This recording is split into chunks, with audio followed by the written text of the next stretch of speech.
those bills are not getting paid because you stole it and you are using money. I don't know if you're sympathetic or not because you wouldn't have done this. So I'm trying to figure out, how are you unable to remember that you made transactions on these cards? Because No, I value your advice. Every word that you've I don't told give me. advice. I give opinions and orders, but go ahead. The motion that is before you was a motion that I filed when I was the attorney. She knows. She's been in this court and in front of you long enough to know that you told her not to do that. Well, but she's not able to. Whoa.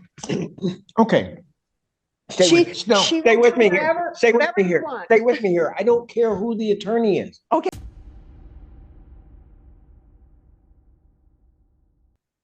did you understand you're charged with fraudulent use of possession of identifying information, 5 to 10 items against the elderly? That's a second-degree felony. Range of punishment is anywhere from 2 to 20 years in prison and up to a $10,000 fine. If you have a plea bargain agreement with the state, the court does not have to follow your plea. If for any reason the court does not follow your plea and gives you more than you bargained for, the fact that you entered a plea will not be used against you and you will be allowed to withdraw your plea. Did you understand? States Exhibits 1 and attachments, the court will find there is sufficient evidence to find you guilty. Court will defer finding of guilt as you apply for deferred adjudication. All right. So with regards to, do you have an amount that's due for this specific, for the case CC 734399? I don't, Judge. It's a separate incident. All right, when will you have that amount that's due? I'll go after this, Judge, and confer with the ADA over in County Court 15 and find out. So. Well, I'm assuming it's not of a level that will put it at a felony amount? No, Judge, within the week. Okay. So do you all want to proceed with sentencing? Go ahead. We're going to request a PSI, Judge. All right, that's going to be 12 weeks. Okay, Your Honor. All right, so within 12 weeks, you all need to confer off docket, and the amount that you all agreed to for that other case, you need to come prepared to pay that. Do you understand? Yes. All right, Ms. Ferguson, I need a PSI and tap date, please, on Lozano. All right, we're here today for sentencing. You entered a plea to count 1, paragraph A. The court found that there was sufficient evidence to find you guilty. I'm assuming there is no application for deferred adjudication. Is that correct? Well, if I believe we should have submitted one, Judge, because really the agreement would be state is opposing deferred, but recommending probation, and that's basically the impasse if there is one. All right. Did you want a PSI or are you waiving PSI and I will hear argument? There was a PSI done. Your Honor. Let me so I see. reviewed it. I don't have a copy of the PSI. Just one moment. Judge. And I did as well, Your Honor. No objections. Right. And you all are correct. I remember now receiving and reviewing this PSI because that's where we got the amount that's due. So are there any witnesses from the state? And none from the state, Judge. And in full candor, I believe the state was silent on the defendant's application. That is true. Any witnesses? No witnesses, Your Honor. All right, then the court will hear your argument for deferred. Well, Your Honor, after reviewing the PSI, I can say with full confidence that Ms. Lozano did admit guilt. She knows morally what she did was wrong. She took accountability. There weren't statements in there like this didn't happen. It wasn't that big of a deal. She has been in therapy. She has PTSD, depression. She does have a fiance that's in Mexico that she would like to move here. Can't be here because of immigration issues. But taking it back to the offense, Judge, she knows that just because she was going through financial difficulty, that doesn't justify her actions. And what I would like to say is to take nothing away from the victim impact statement. However, 2 of the victims were less than 30. And while one of the victims, yes, Ms. Finland is technically elderly, it may not be targeting an elderly individual in the same sense as, maybe cases where somebody works at a nursing home and takes somebody out of somebody's purse or something to that effect. There were other victims as well, and they weren't elderly individuals, but going on, Judge, she did pay restitution as well, start paying to the detective on behalf of the Thomases, which shows that she knew what she did was wrong. She's trying to make it better. And in the statement from the Thomases, they said they believed, excuse me, that she deserved a second chance, maybe depending on her criminal history. That's what Mr. Thomas had said. Of course, from the PSI, it's evident that she has no criminal history other than these charges. So this isn't a repeat compulsive sort of problem, Your Honor. I know what someone of your stature, someone in charge of a district court may be looking at these sorts of offenses and thinking, is this a compulsive pattern where somebody is constantly targeting elderly individuals and committing crimes of moral turpitude? But it's never happened before. I believe firmly, after representing Ms. Lozano and talking to her, coaching her through this case, it will never happen again. She knows it's very serious and she will never want to be in this position again. From the victim impact statement from Ms. Finland, I didn't really understand if it seemed like she talked a lot about thinking community service of some sort was appropriate. But I can't really articulate it. It didn't really say anything specific as far as if she thought some sort of deferred was appropriate or anything of that nature. So I can leave the state to decide that, but it did say several things about different suggestions for community service, like gift wrapping at Christmas and working with animals or something to that effect. So again, Your Honor, in the future, she knows that this should never happen again, and she is looking at future career options such as continuing as a medical assistant, or perhaps trying to get her nurse's license, being an LVN, RN, taking that route. So I believe, Your Honor, that she does deserve deferred. As you know, there are a lot of consequences on deferred. It's not an easy road. She can be adjudicated guilty. She can become a convicted felon and have crimes of moral turpitude on her record. She can face a jail sanction for up to 180 days. She can face TDC, more important. So because of the consequences, Your Honor, and because deferred also gives the court room to punish her if anything does happen again, or if she's not compliant with probation, I'd ask the court to place my client on deferred adjudication and give her a second chance to make this right, and perhaps in the future avoid becoming a convicted felon. All right, is there anything you wish to say? No. All right, well, I have some questions. Any objections to the court asking questions? No, Your Honor. Can you raise your right hand? Do you solemnly swear or affirm the testimony you give will be the truth and nothing but the truth, so help you God? Yes, ma'am. All right, you can lower your hand, state your name for the record. Christina Malala. All right, so I've read the PSI report, and in the PSI report, when you're asked questions about using these cards, you say you don't remember. What is that about? I mean, I remember using the cards. I think it was more just kind of in general, like kind of how the day went. Even though I know I committed a crime, I mean, it still is something that weighs on me every day. Never been in trouble. I don't do things like this. And so that's kind of where I didn't remember. It wasn't that I didn't remember necessarily committing the crime. No, it says the defendant was asked about the details in the offense report, stating that she used the card to pay for her rent, but stated once more that she did not remember. This officer then pressed her recollection and encouraged her to be honest, and she reported that she did use the card multiple times. She reported that she attempted to pay her rent first, but was adamant that all transactions were unsuccessful. She was asked about her financial situation at that time, and she stated that she was struggling financially and had to pay for rent, car payment, insurance, and was not managing her money correctly. The defendant was asked about the purchase with the Randolph Brooks card at Amazon and Cash App, and stated that she doesn't remember the transactions, but they must have happened. So I'm trying to figure out, how are you unable to remember that you made transactions on these cards? Because your statement in here says that you only remember attempting to pay your rent and it didn't go through, and that you're adamant that all transactions were unsuccessful. Yeah, so I remember clearly that it was for my rent. I don't, when she had mentioned about the other charges, I was not aware that I made those charges. I mean, I possibly could have, but I remember being used for the rent because that's what was the most important at that time that I needed. But I mean, it said that the payment for the rent was unsuccessful. Correct, yeah, I didn't. So you don't remember using it for other things, I do not. this Amazon and Cash App?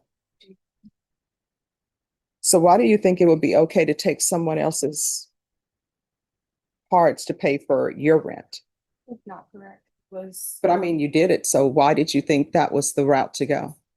Because I thought it was an easy way and I realized very quickly that that was not correct, and it doesn't matter what situation I'm in. So when did you realize that that wasn't correct? So you had the unsuccessful, according to you, you attempted to pay your rent. It was unsuccessful. So did you remember at that time? At that time, I was like, this is wrong, and I threw it away because I thought All right, that was so you're saying it was wrong, but then after that, there's an Amazon purchase and there's Cash App purchase. So what do you mean you realized it was wrong, but according to this, you continued to use it? like I said, I definitely do not recall using it on Amazon. I can't remember this moment what I even would have used it for in that moment. I do 100% remember using it for my rent, and I just felt super awful and made me feel so bad because I was like, oh my God, like what is that person going through? That, my issue, I could have figured out a different way. And that's how I felt in that moment. And why did you stop paying? Because it appears that, who knows, I'm not with the police department or with the DA's office, but it appears that you were making payments and then you ended up ghosting that person and stopping making payments. Why? So I was making the payments and then I unfortunately had to get a new phone because I was in financial issues. So I had to get a new number. And when I had called the police department where me and the detective had met, I couldn't get a hold of him. I had tried calling 4 different times. I couldn't remember his name. But I had the receipts of what I had paid and I was trying to ask like, hey, can someone get me in contact with the person I was speaking with? And I was just never able to get in contact. Did you go to the police station? I didn't. Why not? That's the best way to find this person if you truly want to make amends. Right. So why didn't you? It just wasn't something that crossed my mind. And then you said that the reason why you're in these difficulties was because you were not managing your money appropriately. What do you mean by that? I just wasn't budgeting correctly and I had a car payment that was just way too expensive and I wasn't able to afford and rent at the same time. And I needed to be responsible and get rid of that car. And why didn't you get rid of that car? I think it was just my not wanting to see, like, just not wanting my family to realize that I wasn't making it. I think that was just kind of the biggest thing. And do you still have that car? So when did you get rid of that car? I believe it was like a month after this incident. Mhm.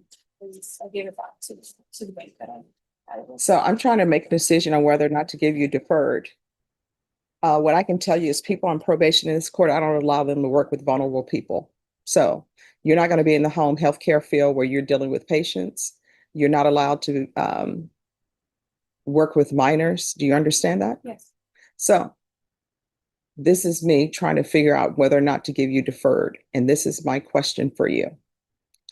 With your stealing of those credit cards and using them, what do you think the person whose cards they belong to, what do you think they had to do to straighten all of that out? Go to their banks, make phone calls. I know it's definitely a long process. I've had the same situation happen to me and it's a very, very difficult process and something. So no, I mean, what process? I'm having to call your bank and, verify those charges and have them like go through like the fraud process. And then having to get those cards reinstated back to you, which can take 7 to 10 business days for them to come in the mail. And then what do you think happens if they have money in their bank account and they have bills that are coming monthly out of that account and those bills are not getting paid because you stole it and you are using money? So maybe they think they have, $6,500 there, and that $6,500 is there because that's where their mortgage comes from, their car payment, their utilities, and now everything is bouncing. I don't know, do they still call it bouncing? That's what we called it when a check would bounce. or it would bounce, and everything is bouncing. And what you're failing to realize is that when you have a bank account, and maybe you know, if you have a check that bounces, you know what ends up happening? They charge you. Now, your bank charges you the draft fee. And then now they do it where whatever account was trying to get that money, they charge you a fee. So for the person who has their utilities coming out of their account, they're probably not checking it. They're thinking, oh, everything is fine. Maybe they come home and their utilities are off. And then you know what? It's a snowball effect, because then they have to call the utility company searching why they don't have their money. And then guess what? Then pay the utility company extra, because they're going to pay you a fee to turn your electricity back on, right? So that's extra. And then you have to pay them because your check bounced. And then you have to pay the bank because you had an overdraft. And even when people have overdraft protections, there's a fee associated with that. It's just not like the bank said, oh, we're giving you free overdraft protection. So I don't know if you're internalizing everything. And if you're telling me that in the past you've had this happen to you before, I don't know if you're I don't know if you should get deferred adjudication counsel. Well, Judge, I mean, she has taken a plea. I can tell you without violating any lawyer-client confidentiality, she's never been the type of client to lack accountability and tell me this is just all bogus. It never happened this way. They're lying. There's none of that. We discussed this case and she came to a decision very quickly. And I know she realizes the impact of her actions. I will say, with respect to credit card fraud, every bank is a little bit different. It happened to me a few months ago, or maybe about 5 weeks ago. Have USAA, within about 5 days, it was all cleared up. I mean, I understand that, but somebody is paying for it, right? Even if the bank says, hey, we realize that this was fraud and it's not you, and we're going to put that money back in your account. They're not just putting that money back in the account and saying, oh, well, that money that they're putting back in the account, trust me, they're passing it along to their customers some kind of way, even though they probably have insurance for fraud. So it's not just, oh, we're not hurting anybody by doing this. No, and I agree. I mean, I understand that my actions were very wrong. And that would never happen again. And I do feel very sorry for the victim, because like I said, I have been in that situation and it's not something that's easy at all. Were you in that situation before or after this happened? Before. So I don't know if you're sympathetic or not, because you wouldn't have done this. And sometimes when people are having financial hardships, if you just ask for help, usually people will help you. But you can't work in any offices or anything because you can't be trusted in an office. And that's just based upon this. And you can't work around any money. I'm not going to allow it. And that's based upon this. So are you currently employed? So how are you supporting yourself? I had got fired for this case, and I took out my 401k, and that's kind of what I've been using. So here's my question. And I always say taking out 401k, usually people do that a lot. Why didn't you just take money out of your 401k when you were struggling with car payments and everything instead of stealing? At that time, I was transferring jobs, so I didn't have I had only been at my job for 6 months, and then I had transitioned to a different job, so I didn't have a 401k, like anything available. But now that you're unemployed, you have a 401k. Because I had been with my company for the last 2 years before this case. All right, anything else? Again, Your Honor, she has, I believe, from the PSI taken accountability, though she wasn't totally clear on the details. That doesn't mean she contradicted any of the events or she's here saying this didn't happen. She's pled to all of it. She's making an effort at restitution. She already has paid in the past. I'll reiterate that deferred isn't an easy road, and there are so many ways that the court could come back and teach her a lesson if she were to violate, including prison. All right. Well, this is what I'm going to tell you. This is a crime of moral turpitude, and whether you have deferred or conviction, it's always going to be a crime of moral turpitude, and it's going to be on your record. And anything that requires you to have a license, this is going to pop up. And you may be precluded from having license. That goes for cosmetology, whatever business that requires you to have a license, this is going to pop up. You understand? All right, the court will sentence you to 8 years deferred adjudication. There's to be regular reporting by Zoom or in person. There's to be regular random UAs. There's to be restitution to Randolph Brooks Federal Credit Union in the amount of $36.74. And Judge, Yes. I don't mean to interrupt, but for Yeah. restitution, after reading Ms. Finland's statement and Mhm. talking with defense, can we bring the fine down to $750 and add $250 in restitution to Ms. Finland for the cash missing from the wallet? Defense? Yes, that's what we had agreed upon, Judge, because that wasn't accounted for. Okay, so then that's a remaining balance of $1,125? That'd be correct. All right. So the remaining restitution to Ms. Thomas is $1,125. You'll have to do those hours at an approved restitution center. Probation will let you know which places are approved.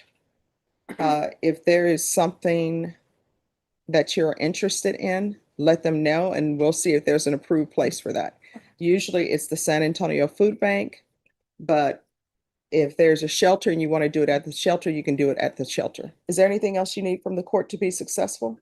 Here's the thing, and this is what my grandmother would always tell me, my mom tells me, and this just goes through our family. And the number one thing is you cannot build your happiness off somebody else's misery.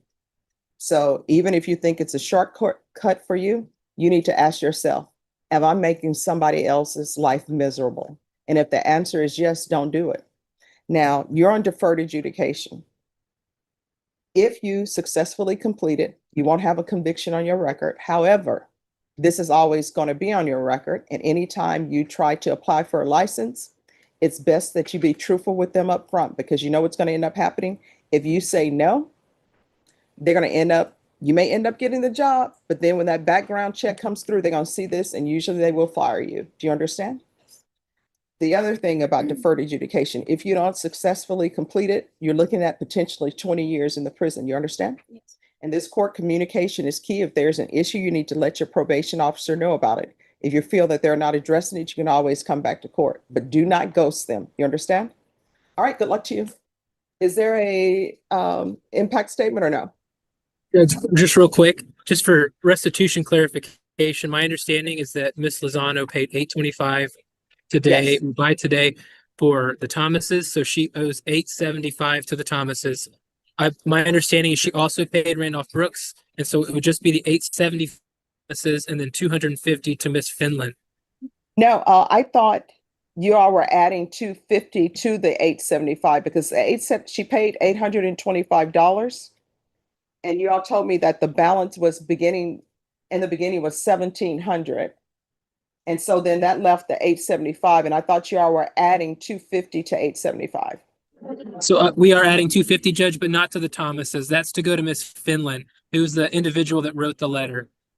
All right, just 1 second. We're back on the record. So there is a restitution to Lauren Thomas of $875. That's the balance. And then you say that Randolph Brooks has been paid? That's my understanding, Judge. All right, then there's no restitution to Randolph Brooks. And then Finland, what is the first name? All right, so that the record is clear, the amounts that are owed are $875 to Lauren Thomas and $250 to Deborah Finland. The restitution to Randolph Brooks Federal Credit Union has been paid in full. That's correct. All right, thank you. Thank you. Thanks so much, Judge. Thank you. Enjoy the rest of your seminar and go to Mayfield and see the peacocks. Yes, ma'am. It's a nature preserve too. It looks fun. Not here. He's there in there. He's just trying to mess me up. All right. And I do have both the drums. Got it. Okay. Good afternoon, Your Honor. How are you? Gail, I'm about to find out. Gail Rosen appearing Francie Novar appearing on behalf of the defendants. Okay. I'm Donna Toth. I was the attorney for the Jeromes. I am now a plaintiff. The Jeromes are here by Zoom and we are in pro per. Well, hold it. You're a plaintiff yourself? Yes, they counterclaimed and Oh, okay. Gotcha. it's complicated. Well, not really. So If I could, Your Honor, just what were, I just want to know who is then representing the Jeromes. They are representing themselves. Is that correct? That's correct. Yes, Your Honor. You're going to represent yourselves? That was the idea. I'm not with sure whose Donna- idea. With, Pardon? that was the idea with Donna as our agent, because she managed everything for us. So yes, that's where we are. Okay, but okay, I just want to make sure you're going to represent yourselves in the legal proceeding.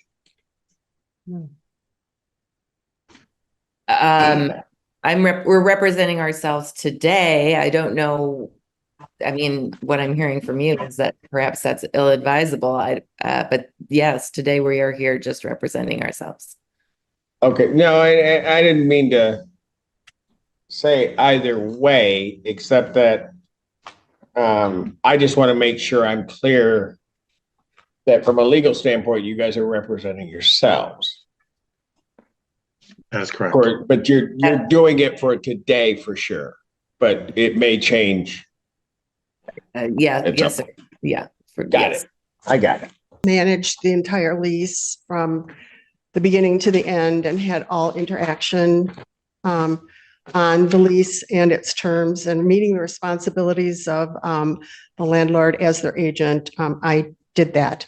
And as far as the request or the assertion that the plaintiffs were leaving the property September 1st, they have not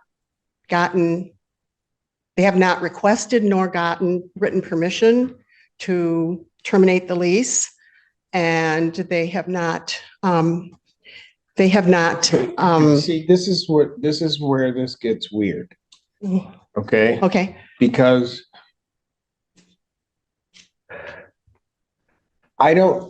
as you stand here before me today, yeah. how are you asserting that on behalf of the Jeromes? As the agent who has been completely involved in the entire performance of the lease from the standpoint of the tenants. Okay, that's why, as I said before at the last hearing, that we actually were all here. Yes. This gets messy. Because that notion, certainly you can say up to a certain point that's occurred. However, it's really up to Jerome's to say that. Okay. Well, No, I mean,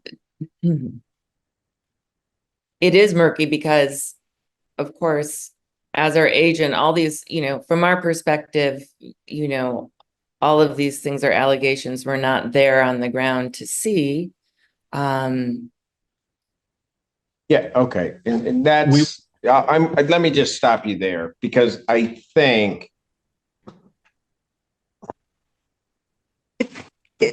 it seems to me that these would, issues for trial as opposed to being. what issues for trial?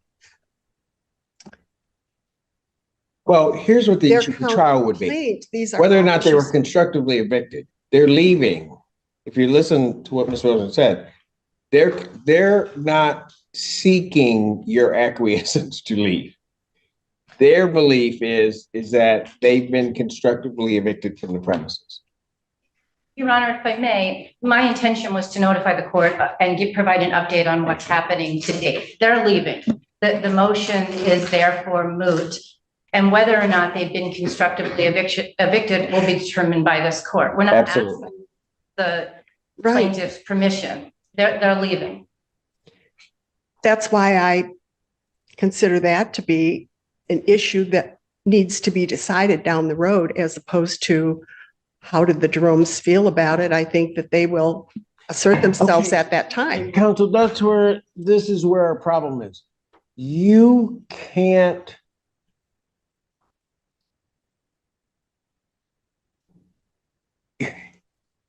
You're holding way too many different roles. I don't know when you're talking to me, whether you're talking to me as an attorney in the case or as a party in the case. But it worries me because of this court's order, Yes. when you're talking about something, making a representation as to almost representing the Jeromes, because that's going to be a problem. Okay, they have counterclaimed against the Jeromes and me. And these are issues in their counter complaint that all of the Okay. things that I. I didn't want to say this, but here's what I'm just going to say. Here's what the problem is, counsel, and why I did what I did. The problem is that, as Ms. Jerome was saying, they weren't there. So let's assume, for the sake of argument, I'm not saying that it's the case, that you did something that was where all of a sudden they're liable for it and they didn't give you authorization to do it. And if that happens, you guys are on way opposite ends of that legal perspective and argument. Wouldn't that be part of their counter complaint, which is I'm not even getting to the counter complaint. I'm just you're standing here making representations on behalf of the Jeromes under the guise of being their agent. right? Because I was involved in all of However, it. If I could just add to, Your Honor, the mediation, the report to the court, the mediation summary was also drafted and filed by Ms. Toth. The response to the motion was drafted and filed by Ms. Toth. So, what was the song? Yeah. I hope it's inspirational. so it's even murkier. I'm going to put on a flannel shirt and go outside. Put on a hat. No, anyway, I'm sorry. It's even murkier, Your Honor, in terms of where the representation begins and ends, and that's why we filed the motion to disqualify Ms. Toth as their attorneys, and you granted the motion to disqualify Ms. Toth.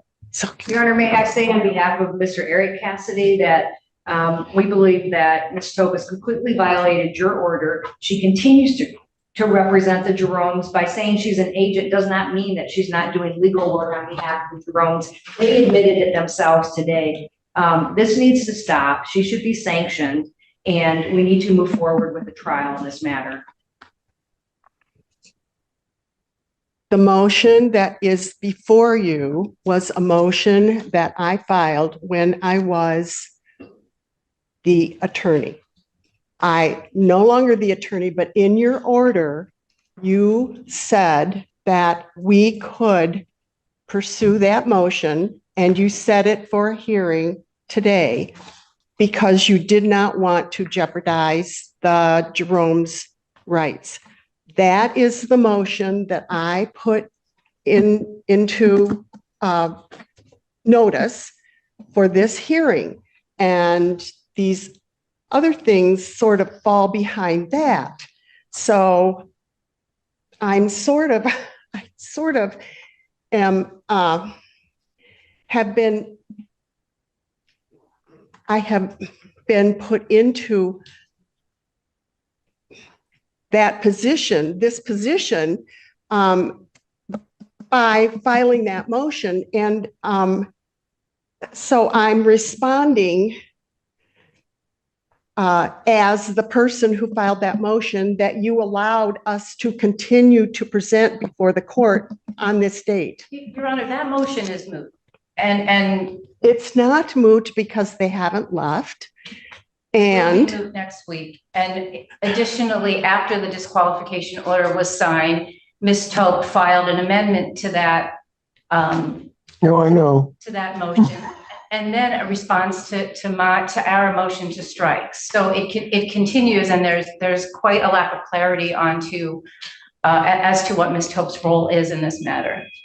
And Your Honor, I think it's willful at this point. She knows. She's been in this court and in front of you long enough to know that you told her not to do that. There's a clear conflict of interest between her and the Jeromes that will be apparent at trial. So she's not only having the conflict of interest, but she's a witness and she's participating as an attorney for herself, an attorney for the Jeromes still to this day by her last two pleadings.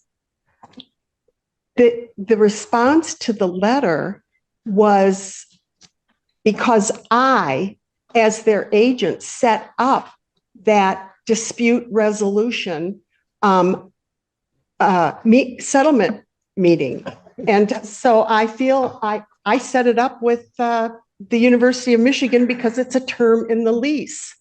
And so I felt like. But Your Honor, it was filed on their behalf after she was disqualified. Oh, I know. And it was also a completely improper filing. There's no, I don't know why a report was just submitted to the court on facts that the court wasn't seeking information about. It doesn't ask the court. That's in our answer, my answer, because I'm the one that had it set up, and I'm the one that got affirmation from the director who set up the meeting that it was not mediation, it was not legal mediation, and the assertions that were put into their motion to strike were not accurate. Your Honor, Ms. Tope wasn't at the mediation. That was the point. It was the plaintiff about Ms. Tope. She prepared their affidavit. She filed their affidavit. It is mediation. The court ordered mediation. This is all a type of mediation that was provided. The parties agreed to it. The parties signed a confidentiality agreement that applies to the entire process of the mediation. And our answer answers that because he directly said, and let's not that it was not mediation and did not have any legal import, and that they would not file a report with the court. They would not file a report with the court because it's confidential. They signed an agreement that said it's confidential. The court rules provide that it's confidential. The rules of evidence provide that it's confidential. And now you're trying to get that information in yet another time when the information is confidential and shouldn't be. And Your Honor, and we requested that it be withdrawn. Can I remind the court that Ms. Tope tried to get this information in last time at the hearing, and I objected as this was information to settlement discussions, and Your Honor said, yes, I'm not hearing any of this. So she turned around and put it in a writing and submitted it. And MRE 408 does not say mediation, it just says settlement discussions cannot be before the court. And the settlement discussion, nothing about this, Your Honor, nothing about the settlement discussions was disclosed by the Jeromes. What was in their letter, they described to you that they did discuss the issues of the landlord-tenant case that was presented to the dispute resolution people.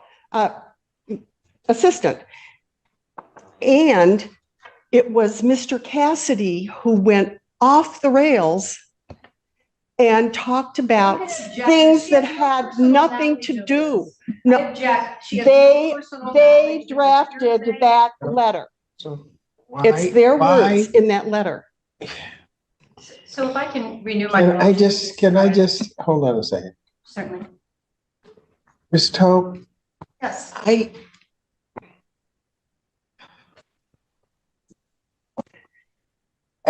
don't like finding that attorneys are violating not only the written orders of the court, but certainly the spirit of the court's orders, and are trying to go around that. And You know, when this whole thing about the disqualification started, what I honestly thought was that, and I ultimately ordered and was waiting for, was a substitution of attorney because I didn't want the Jeromes being without counsel. And I have searched far and wide among all the landlord-tenant attorneys who have appeared before you, and nobody wants to take the skillet of snakes. I have an attorney who is not part of the landlord-tenant attorney group, but she has not been able to file an appearance for me because she was in court today. Who, but is that for you? Yeah, she will represent the Jeromes as well, but she's not able to. Whoa. Okay. Stay with me here. Stay with me here. Stay with me here. I don't care who the attorney is. Okay. That attorney Cannot represent can Jerome Sandy. represent both. There is, even from what minimally I know about this case, just from the plea, that can't happen. And Okay. I'm not going to allow that to happen. Okay, Because I think, quite honestly, and I didn't want to say it out loud, but I'll just say it out loud now. I think the interest of the Jeromes are going to, at some point, be absolutely in direct conflict to your own interest. Understood. okay. No, I value your advice, every word that you've I don't told give me. advice. I give opinions and orders, but go ahead. Okay, Ms. Toe, yes, you need to just stop. okay. No, you need to stop doing what you're doing in this case. You can certainly defend yourself. I'm not entirely clear of the relationship that you have with the Jeromes, but I will just say that what is happening and what you're doing is potentially jeopardizing their positions in this case, as well as your own.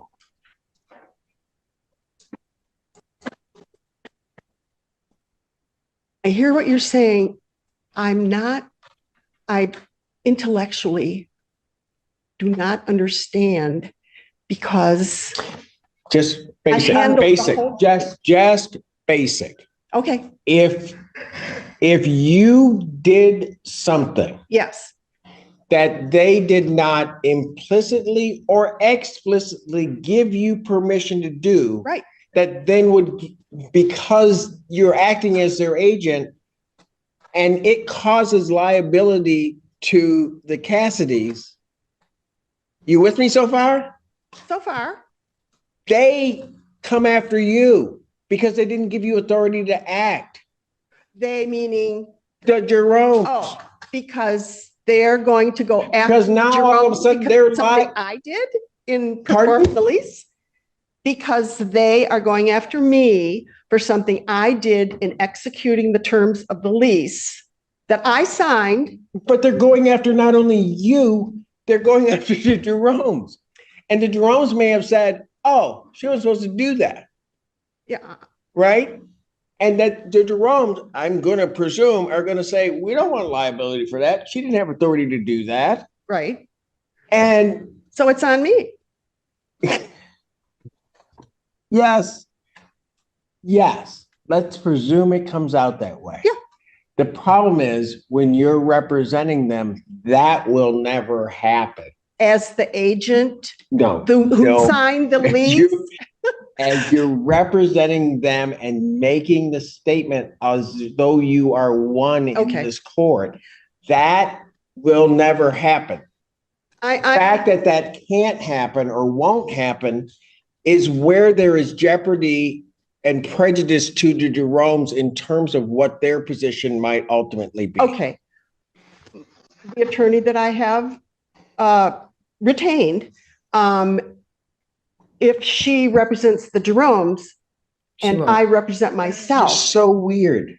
No. I think, It's can I weird just that you're- interject? That you're retaining the attorney. Can That's I just so strange to me. I'm Yes, sorry. no, we're, Yes, go ahead. okay. You've made it abundantly clear that we will retain our own attorney. And Wow, somebody actually is listening to me. and all I really listen. don't know what, well, I finally got it. And we'll have to proceed from there. As far as the things that are on the agenda today, I know that our contract does, I guess this is an anticipatory breach of the contract if they move out. But again, I would want to have a lawyer here to talk about that. And, I am understanding some of the language that's going back and forth between you and the attorneys for the Cassidys.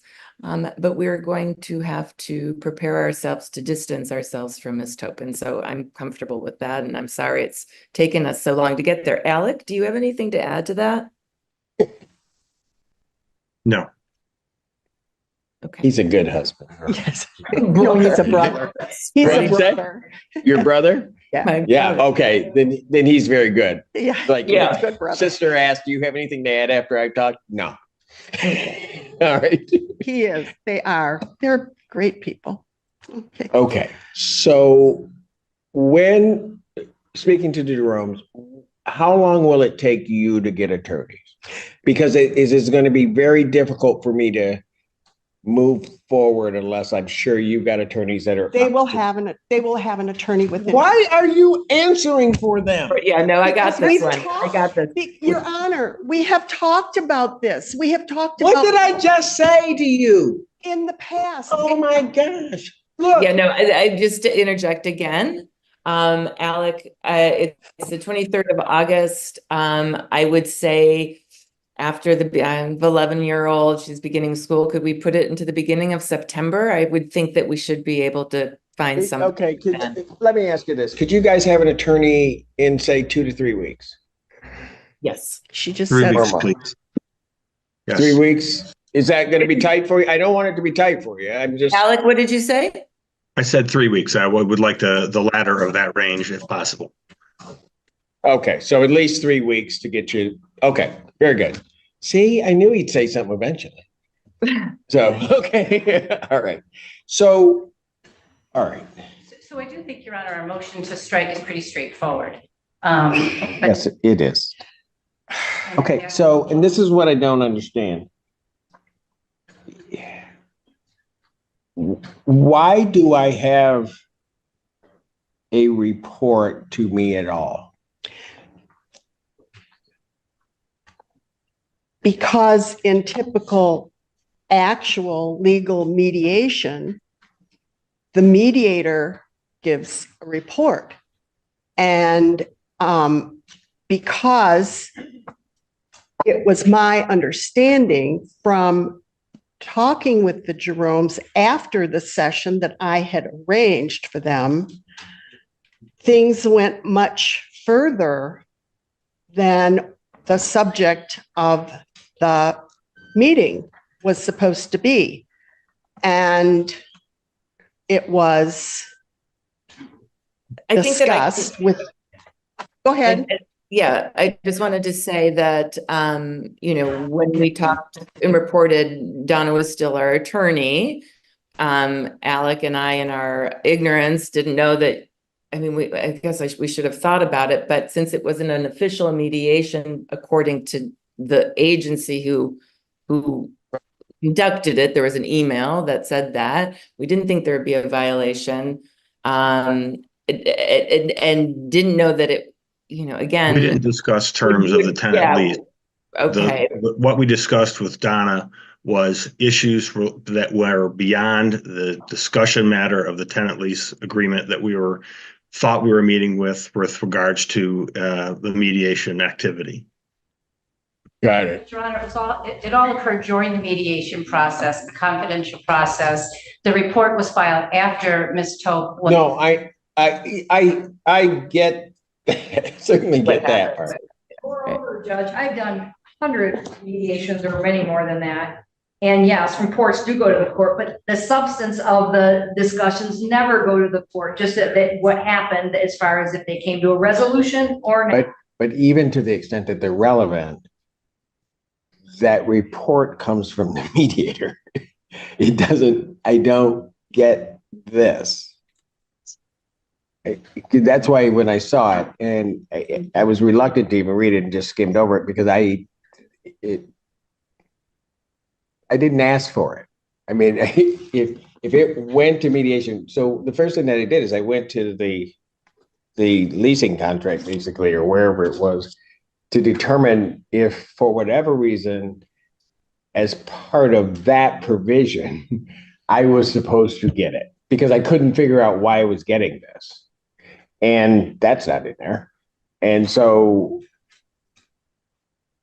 I couldn't figure it out. Is there, given all of that, does anyone have opposition to the court striking the response to the court? Both, Your Honor, the affidavit as well as the response, which then recounts the response to our motion. When Everything. I'm talking everything, because none of it should have been here. So I'll ask you, Jerome, do you guys have Yes. any? We do not. Go ahead, please strike it. Thank you. Okay. Miss Tope, because she's a party, I gotta ask. You have any, given what's been said, do you have any objection to their motion to None. strike? None, All right, no. then please prepare an order to that effect. I would still ask for costs and attorney's fees, Your Honor. We had requested that this be withdrawn to avoid the necessity of filing this motion.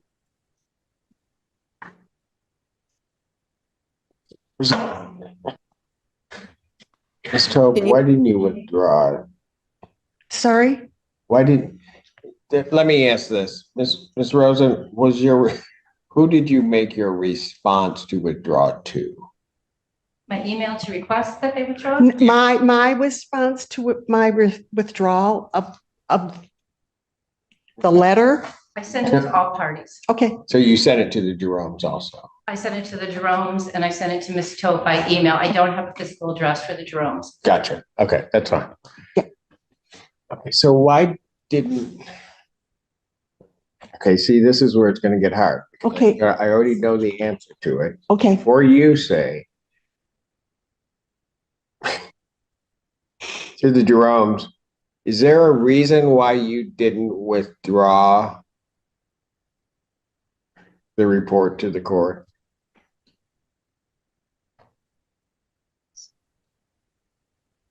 Is there a reason why we didn't withdraw the report to the court? Right, why Um, you didn't acquiesce to the request to withdraw? We were not aware of the concerns Yeah, related quite to the frankly, court yeah, we filing. weren't aware of. Oh, how you to- both started talking. What were you saying to me? Sorry, Alec, you go. You'll probably have a better. I just said we were not aware of their concerns related to the court filing and were not aware of the need to rescind.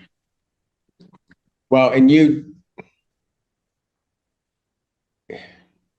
Yeah, I guess ignorance. you was- had no idea as to the ramifications of that happening, did you? Correct. No. Your Honor, can the court inquire of the Jeromes if they sought legal advice from Ms. Tope after we sent the email asking them to withdraw? We didn't, Nope. we didn't seek legal advice. Hold on, I understand the nature of why you may want that. I'm gonna have I'm very protective even as a judge as to what may be even parts of an attorney-client relationship and communication. So I'm not gonna permit that answer to that question. All right. Is there any reason you didn't acquiesce and just withdraw before? I didn't acquiesce because I had set up the meeting. I knew what they were to discuss. I knew what the confidentiality agreement should have covered, not as an attorney, but as a person who was trying to effect that section 38 in our lease that allows for seeking advice from the University of Michigan. The mediation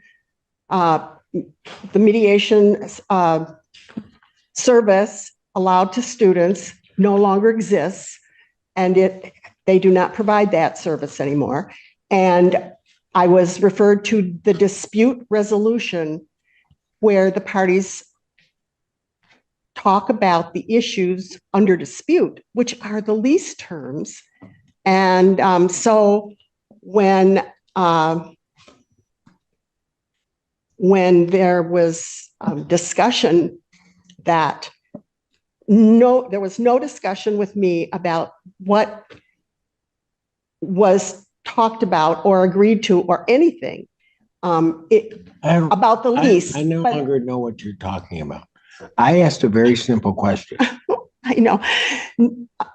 Why didn't I acquiesce? Because I felt as if there was a good reason to question the applying court rules to the settlement meeting that I had set up that was specifically stated by the person who organized it that it was not mediation. So I felt like there was a way to talk about what parts of it were covered and what parts. Okay, but listen, Yes, if all the. which I did in an answer. I have an answer, but If all Your the, Honor, I included the mediation agreement that all parties signed indicating pretty clearly that, or quite clearly that it was confidential in two different spots. yes, And- but that and- confidentiality was over the subject matter of the meeting, and the subject matter of the meeting was strictly the lease and the lease terms. The things that they went off on had nothing to do with that. The affidavit provided started out by stating during the mediation process, this occurred. Mediation was still going on. If this was a conversation that the parties had in the parking lot after the mediation, it would be different, maybe, perhaps. There was no mediator present. I don't, Ms. Tope, I really don't understand. First of all, why you felt it necessary to give that to the court, right? That's the first thing.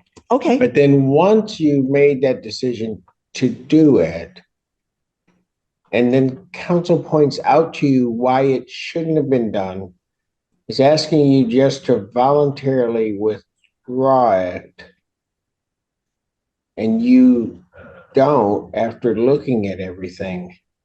That's the part I'm having a hard time with you not doing. I understand your concern. I felt it was, since we had had such a long discussion about mediation and good faith, and we finally agreeing to try to effectuate the term in the lease and follow that, which is what I did. And the mediation aspect not being available, I felt that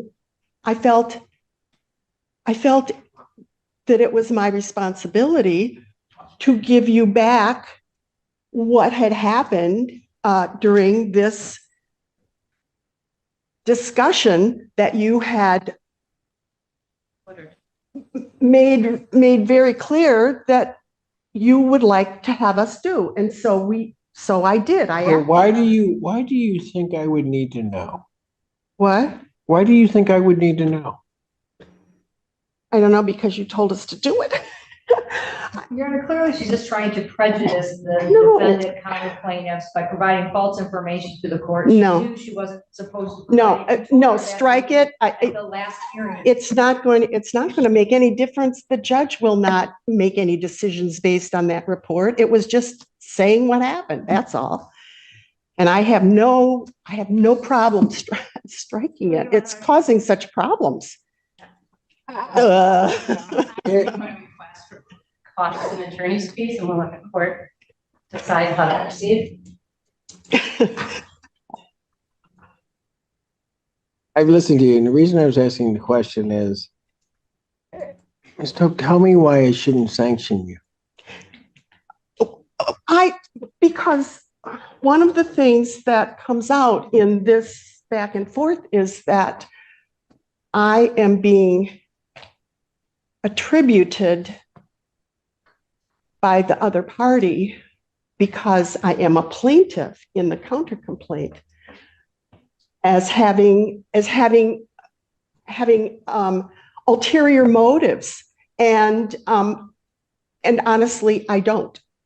I'm just trying to respond appropriately to my responsibilities as the agent who has been managing this lease from the very beginning. And Ms. Tope, that's not a real answer to my question. I know. Well, but that's all I'm thinking. I'm not doing anything willfully, intentionally, or in an aggressive, oppositional way towards their clients. And it doesn't have to be aggressive. It's still in violation of the confidentiality agreement, the court rules, the evidentiary rules. And given an opportunity to withdraw it, you didn't. So here we are. And that is part of the story, but the other part of the story is, given an opportunity to withdraw it, I did it because I felt I had a responsibility to report what the judge had ordered us to do. Your Honor, I don't see. So I don't know where that responsibility came from. If it came from a court rule, if it came from the rule of evidence. it came from his discussion, just like this. I totally hear what the judge said. I told you to do that? No. Making things up right now. And it's improper, and she needs to stop doing that. She needs to stop making false statements to the court. Okay.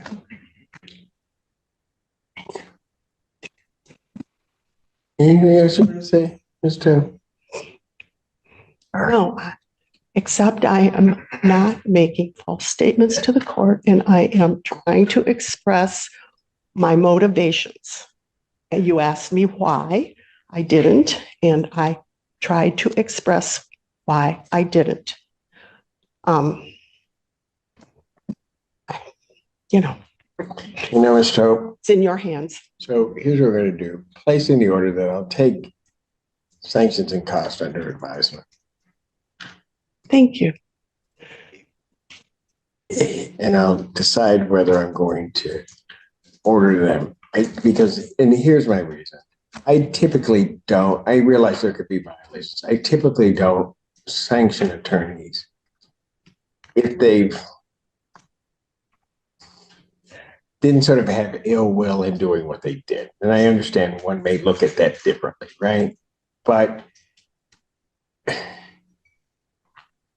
sometimes people do things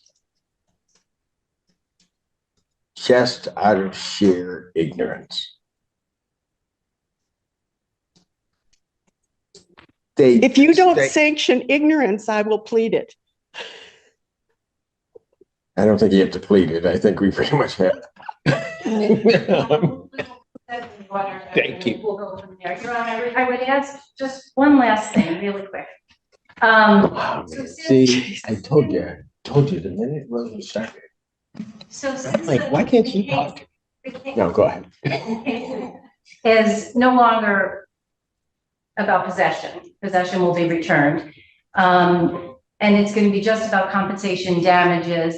I would ask if the court is so inclined and has the time, and once the Jeromes have attorneys, if you would be willing to engage in your incredible shuttle negotiations and allow us. See, you've been talking to Mr. Fink too much, first of all. But I've seen it in action, so. yeah, I don't, and I really don't have a problem with that.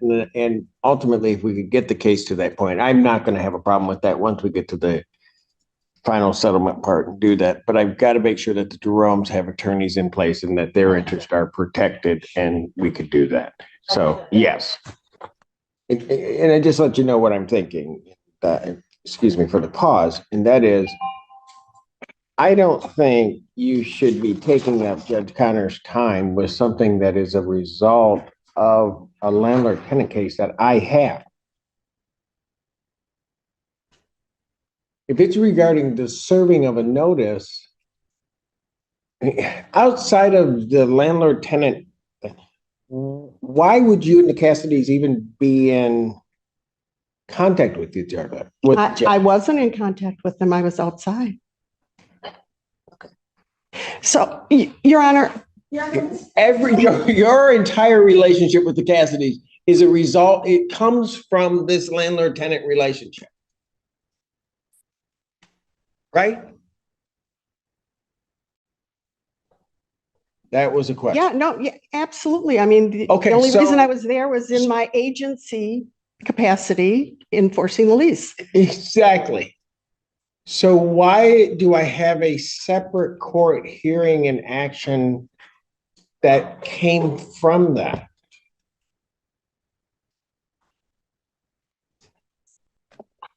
Let me just say this. When was this filed? Oh, August 8th. Of this year? Yeah, You know, Mr. I'm just gonna tell you. And I don't know anything about it, but this is a lot like her. It's almost like you're just wanting to harass them. oh my gosh. Why, then answer me this.